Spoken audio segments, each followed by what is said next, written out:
Qualitative learners কি খবর তোমাদের সবার? আশা করি তোমরা সবাই অনেক অনেক ভালো আছো। আজকে তোমাদের সাথে নিয়ে আসলাম বেসিক ক্লাস 4। আজকের ক্লাসে আমরা একটা অনেক ইউনিক কোশ্চেন নিয়ে আলোচনা করব। আমি শিওর তোমরা প্রায় 99.9% স্টুডেন্টই এই কোশ্চেনটার অ্যান্সার ভুল দিবা।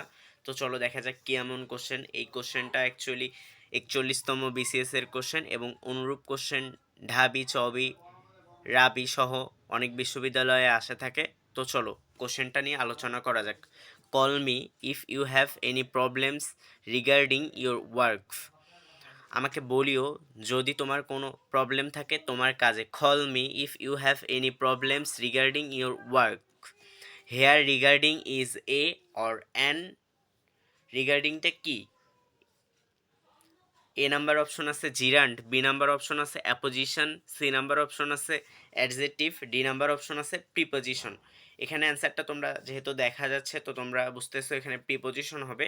কিন্তু তোমরা কি কখনো শুনছিলা যে রিগার্ডিং কখনো প্রিপোজিশন হয়? ছোট থেকে তো দেখে আসছো to, for, since, because, of, by, এগুলো হচ্ছে প্রিপোজিশন হয়। কিন্তু রিগার্ডিং কখনো প্রিপোজিশন হয় শুনছিলা? শোনোনি। তোমরা হয়তো বা অনেকেই ভাবছো এইটার অ্যান্সার হবে অপশন এ জিরান্ড, বা অনেকে ভাবছো অপশন সি হবে অ্যাডজেক্টিভ, কিন্তু আসলে এইটার অপশন হবে অপশন ডি প্রিপোজিশন। এইটার অ্যান্সার হবে অপশন ডি প্রিপোজিশন। কিন্তু কেন হইলো চলো এখন এটা নিয়ে আলোচনা করি।